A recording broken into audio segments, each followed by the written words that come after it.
Hi friends, ഞാനിന്ന് വന്നിരിക്കുന്നത് കുക്കിങ്ങിൻ്റെ വീഡിയോയുമായിട്ടല്ല കേട്ടോ. നമ്മൾ സ്ഥിരമായിട്ട് വീട്ടിൽ ഉപയോഗിക്കുന്നതാണ് കെറ്റിൽ. അത് നമുക്ക് ഈസി ആയിട്ട് വീട്ടിലെങ്ങനെ ക്ലീൻ ചെയ്തെടുക്കാം എന്നാണ് നമുക്ക് നോക്കാൻ പോകുന്നത്. നമുക്കതിന് ഒരുപാട് സാധനങ്ങളും വേണ്ട, ഒരുപാട് സമയവും വേണ്ട.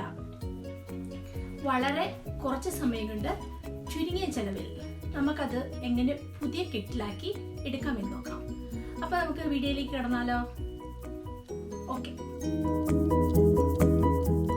ഇന്ന് നോക്കാൻ പോകുന്നത് നമ്മുടെ വീട്ടിലുള്ള ഇലക്ട്രിക് കെറ്റിൽ എങ്ങനെയാണ് നമുക്ക് പുതിയതുപോലെ ക്ലീൻ ചെയ്തെടുക്കാൻ പറ്റുന്നതെന്ന്. ഇത് വളരെ ഈസി ആയിട്ട് നമുക്ക് വീട്ടിൽ തന്നെ ചെയ്തെടുക്കാവുന്നതാണ്. ഇപ്പം നമ്മൾ സ്ഥിരമായിട്ട് ഉപയോഗിക്കുന്ന കെറ്റിലാവുമ്പം പെട്ടെന്ന് അതിനകത്ത് ലൈം സ്കെയിൽ ബിൽഡപ്പ് ചെയ്യും. അത് ലൈം സ്കെയിൽ ബിൽഡപ്പ് ചെയ്യുന്നതിൻ്റെ മെയിൻ ഒരു കാരണം എന്ന് വെച്ച് കഴിഞ്ഞാൽ മാഗ്നീഷ്യം കാൽസ്യത്തിൻ്റെ എമൗണ്ട് വെള്ളത്തിൽ കൂടുതലാവുമ്പോഴാണ് അത് നമുക്ക് കെറ്റിലൊക്കെ സ്ഥിരമായിട്ട് നമ്മൾ ബോയിൽ ചെയ്യുമ്പോൾ ഇങ്ങനെ അത് ബിൽഡ് ചെയ്യുന്നത്. അപ്പം അത് നമുക്ക് എങ്ങനെ വീട്ടിൽ തന്നെ ക്ലീൻ ചെയ്തെടുക്കാമെന്ന് നോക്കാം. ഞാനിവിടെ ഗ്ലാസ് കെറ്റിലാണ് ക്ലീൻ ചെയ്ത് കാണിക്കുന്നത്. നമുക്ക് ഗ്ലാസ് കെറ്റിലോ അല്ലാത്ത സാധാരണ കെറ്റിലോ ഇതേ സെയിം മെത്തേഡിൽ ക്ലീൻ ചെയ്യാം. നമുക്ക് ലെമൺ ഉപയോഗിച്ചും ചെയ്യാം, വിനെഗർ ഉപയോഗിച്ചും ക്ലീൻ ചെയ്യാവുന്നതാണ്. ഞാനിവിടെ വിനെഗർ ഉപയോഗിച്ച് ചെയ്യുന്ന മെത്തേഡാണ് നിങ്ങൾക്ക് കാണിച്ചു തരുന്നത്. ഇനി ലെമൺ ഉപയോഗിച്ച് ആർക്കെങ്കിലും കാണണമെന്നുണ്ടെങ്കിൽ ചോദിച്ചാൽ ചെയ്ത് കാണിക്കാവുന്നതാണ്. ഞാനിവിടെ ഉപയോഗിക്കുന്ന ഡിസ്റ്റിൽഡ് മാൾട്ട് വിനെഗറാണ്. ഞാനിവിടെ ഒരു 2-3 ടേബിൾ സ്പൂണേ ഒഴിക്കുന്നുള്ളൂ. കാരണം ഞാൻ ഇടയ്ക്കിടയ്ക്ക് കെറ്റിൽ ഇതേ മെത്തേഡിൽ ക്ലീൻ ചെയ്യുന്നത് കൊണ്ട് എൻ്റെ കെറ്റിലിനകത്ത് ഒരുപാട് ലൈം സ്കെയിൽ ഇല്ല. അപ്പം ഞാൻ 0.5 ലിറ്റർ വെള്ളമാണ് ഇതിലേക്ക് ആഡ് ചെയ്യാൻ പോകുന്നത്. അത് പ്രത്യേകം ശ്രദ്ധിക്കുക.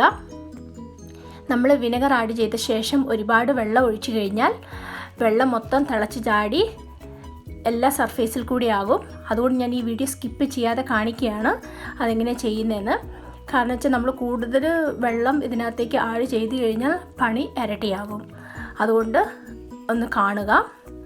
അപ്പോൾ ഞാൻ എന്തുകൊണ്ടാണ് കുറച്ച് വെള്ളം ആഡ് ചെയ്യാൻ പറഞ്ഞത് എന്ന് നിങ്ങൾക്ക് മനസ്സിലാകും.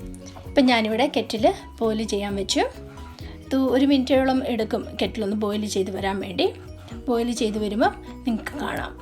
പിന്നെ നമുക്ക് കെറ്റിൽ ഇങ്ങനെ ബോയിൽ ചെയ്തിട്ട് ഒരു 3-4 മണിക്കൂർ വെച്ചേക്കുക. 3-4 മണിക്കൂർ വെച്ച ശേഷമേ നമ്മൾ ക്ലീൻ ചെയ്യാൻ പാടുള്ളൂ. എന്നാലേ ആ ബിൽഡ് ചെയ്തിരിക്കുന്ന ലൈം സ്കെയിലെല്ലാം ഡീസ്കെയിലിംഗ് ആവത്തുള്ളൂ. അല്ലെങ്കിൽ നമ്മൾ ഒത്തിരി ഉരച്ച് കഴുകണം. ഒത്തിരി ഉരച്ച് കഴുകുന്നത് നല്ലതല്ല, കാരണം അതിൻ്റെ കോട്ടിംഗ് ഒക്കെ പോകും. അതുകൊണ്ട് ഉരച്ച് കഴുകണ്ട. ഇത് തിളപ്പിച്ച ശേഷം കൂളാകാൻ വേണ്ടി വെച്ചേക്കുക. കൂളായ ശേഷം മാത്രം ഒന്ന് നമ്മൾ കഴുകിയെടുത്താൽ മതി. സോപ്പ് ഉപയോഗിച്ച്, സോഫ്റ്റ് സ്പഞ്ച് ഉപയോഗിച്ച് കഴുകിയെടുക്കാവുള്ളൂ. പിന്നെ ഇത് ഒരു 2-3 മണിക്കൂർ ഇങ്ങനെ വെച്ച ശേഷം മൊത്തം പോയില്ലെങ്കിൽ കെറ്റിൽ ഒന്നുകൂടെ ബോയിൽ ചെയ്യുക. ഒന്നുകൂടെ ബോയിൽ ചെയ്ത ശേഷം നോക്കുക. അപ്പം അത് കംപ്ലീറ്റ്ലി ക്ലീനായി കിട്ടും. ഇപ്പം നമ്മുടെ കെറ്റിൽ നന്നായിട്ട് ബോയിലായി വന്നിട്ടുണ്ട്. ഇപ്പോൾ ശ്രദ്ധിച്ച് നോക്കിക്കോ. ആ 0.5 ലിറ്ററിൻ്റെ താഴെ വെള്ളം ഒഴിച്ചത് കൊണ്ട് വെള്ളം ഒരു ഡ്രോപ്പ് പോലും താഴോട്ട് പോകത്തില്ല, പുറത്ത് ചാടത്തില്ല. അത് പെർഫെക്റ്റാണ് അളവ്. എന്നിട്ട് നമുക്ക് കൂളാകാൻ വെക്കാം. എനിക്കിവിടെ ഏകദേശം 1 മണിക്കൂറോളം ഞാൻ വെക്കുന്നുള്ളൂ. കാരണം ഒരുപാട് ലൈം സ്കെയിൽ ഇല്ലാത്തത് കൊണ്ട് തന്നെ. അപ്പം ഒരുപാടുണ്ടെങ്കിൽ 2-3 മണിക്കൂർ വെക്കുക. വെച്ചിട്ട് ക്ലീൻ ചെയ്തെടുക്കുക. തിരക്ക് പിടിച്ച് ക്ലീൻ ചെയ്യാൻ നിൽക്കരുത്.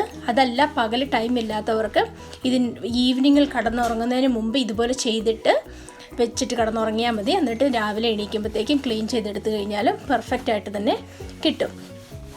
ഇനി ചെയ്യേണ്ടത് എന്നാന്ന് വെച്ച് കഴിഞ്ഞാൽ, ഇത് കൂളായ ശേഷം നമ്മൾ ഈ വിനെഗറിൻ്റെ സൊല്യൂഷൻ കളഞ്ഞ ശേഷം ക്ലീൻ വാട്ടർ ഉപയോഗിച്ച് ഒന്നുകൂടെ നമുക്ക് ഈ കെറ്റിലൊന്ന് ബോയിൽ ചെയ്തെടുക്കണം. വെള്ളം ഒഴിച്ച് ഒന്നുകൂടെ ബോയിൽ ചെയ്തെടുക്കുക. ബോയിൽ ചെയ്തെടുത്ത ശേഷമാണ് നമ്മൾ സോപ്പ് ഉപയോഗിച്ച് കഴുകിയെടുക്കുന്നത്.